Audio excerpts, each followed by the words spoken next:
Hello everybody! It's kainan time. I have bangus, kamatis, and broccoli. Miss ko kayo mga kitchenette and my fellow mompreneurs. Katatapos na aking business meeting with my business partner in Germany. May galap shout out, Sis Donat, na set up namin yung kanyang Facebook ad account. So great job!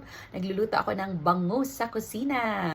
Bangus, ang ating ulam na masarap. Bangus for today, lovely people. So, tingnan natin. Okay, malapit na. Yan, sa pagluluto ng bangus, alalay lang para even ang pagkaluto niya. That's it.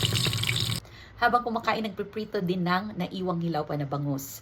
After ng ating lunch, magla-live tayo very soon sa ating Facebook page. Kaya abangan! Thank you so much for watching today. See you next time at sa ating live soon. Take care everybody and God bless us all.